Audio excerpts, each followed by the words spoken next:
Have you ever wondered why your relationships feel like déjà vu? Why do you keep attracting the same kind of partner? Why are you always ending up in the same kind of argument or heartbreak?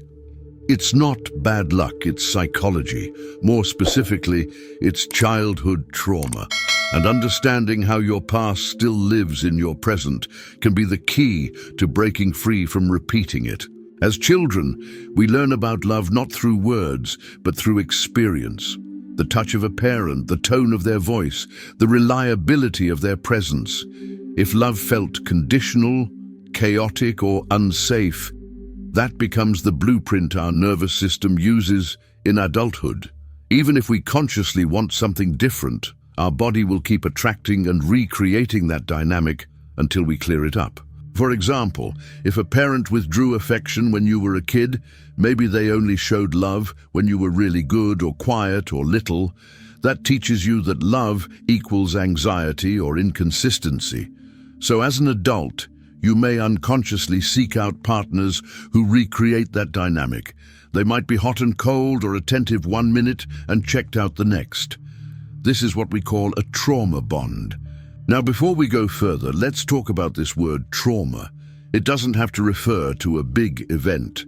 Trauma can be any deeply distressing or disturbing experience that overwhelms our ability to cope and leaves us feeling damaged or broken. It could be emotional, psychological, or even a repeated pattern of mistreatment. The word trauma actually means wound in Greek. And I love that definition because it implies an injury that can be healed, a cut that can be stitched up and cared for. In this context, we're talking about the emotional wounds left by difficult childhood experiences. So picture this. You're a kid, and every time you ask for a hug, your parent says, "Not now, go play," or "Stop being needy." That repeated rejection, that feeling of not being wanted or loved enough, that can be a traumatic experience that hurts you deeply. And if this keeps happening over time, it creates a wound inside you. That wound can stay open and fester for years, impacting how you relate to people in your adult life. Now let's dive into the science of attraction and why trauma can make it so complicated. Trauma creates a strange magnetism. We're drawn to what feels familiar, not necessarily what feels healthy. The brain wires survival into comfort. So if chaos was normal as a child, peace may feel boring or even threatening. This explains why you might leave a good, stable partner for someone who triggers old wounds, or why you might find comfort in the chaos of an unstable relationship. It might feel safer than the unknown of something new and secure. Think of it like this. You've grown up with a dog that's always barking and jumping on people. So when you meet a calm, chill dog, you might think, something's off. Why isn't it barking? Is it okay? Because all your past experiences have taught you that an anxious, unpredictable dog is normal. So even though the calm dog is objectively better, the unfamiliar behavior makes you question whether it's okay. It's the same with relationships. Trauma bonds form because familiarity feels safer than peace. But it gets deeper.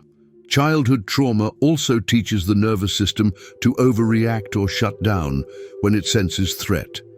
Maybe a harsh word from your partner sets off a panic in you, making you feel abandoned or rejected. Or perhaps a tiny disagreement sends you into a rage, feeling betrayed or cornered. It's not that your partner is intentionally trying to hurt you. Your reaction is more like an alarm system wired to go off at a volume level that no longer matches the actual danger. A partner not texting back can feel like abandonment. A small disagreement can feel like rejection. It's not that you don't know this is an irrational response. It's that the pain of the past feels so real and overwhelming in the present that it hijacks your thoughts and emotions. So let's recap. Your childhood taught you what love feels like. If that lesson wasn't a good one, you might find yourself stuck in a loop of unhealthy relationships. Trauma bonds form because the brain seeks comfort in familiarity, even if it's not good for you. and emotional triggers cause you to react to the past, still living inside you. Now, this might sound overwhelming, but healing is possible, and it begins with awareness. The first step is noticing patterns. Who does this partner remind you of? How are they treating you or speaking to you? Does it feel like a repeat of your childhood dynamic? The answers might sting, but they're necessary to break the cycle. This leads us to step 2, inner child healing. Imagine stepping into the shoes of that child within you. What do they need most? Love, care, protection. Give it to yourself. Be the parent you never had.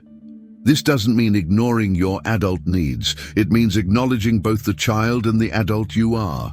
Give the child what they needed and let the adult set boundaries where needed. Step 3 is nervous system regulation. Your body has been on alert for years.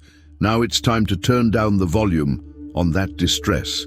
Practices like breathwork, journaling, yoga, meditation, or therapy help rewire your responses. These tools teach you to pause, reflect, and choose how you react instead of letting your trauma response take over. And step 4 is choosing differently. This is the most crucial step because healing means action. Choose to stay in a peaceful relationship even when it feels boring. Choose to walk away from drama.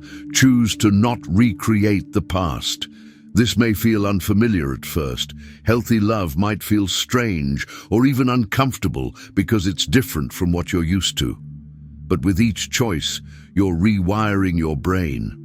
You're proving to yourself that different is not only possible, but also better. Your childhood wrote the first draft of your love story, but you hold the pen now. Breaking trauma cycles is not about blaming your past, but about freeing your future. When you heal, you don't just change your relationships, you change what love feels like inside you. We often think love should be a feeling, but it's more than that. Love is also a practice, a conscious choice to show up even when it's hard, to communicate openly, to set boundaries, and to respect yourself. It's the day-to-day acts of kindness, patience, and understanding that build a strong foundation. I know it's tough, but please promise yourself you won't give up on this. Promise yourself that you'll keep showing up for yourself, even when it's scary. Promise yourself that you won't settle for less than you deserve. If you're still here, thank you for walking this journey of healing with me. Please share your thoughts below. How has your past shaped your present relationships? Are there patterns you'd like to break free from? Remember, your story is powerful and sharing it helps others too. Here's a challenge for you. Take a moment to write a letter to that wounded inner child within you. Say everything that child needs to hear, but didn't get to read it out loud if you're comfortable with it. That act alone can be incredibly healing. To support more content like this, please consider supporting us. Your support means we can keep bringing psychology and mental health topics to everyone for free. Thank you. Also, if you found this video helpful, please share it with someone who needs it. Sharing valuable content helps break stigma and makes a positive impact.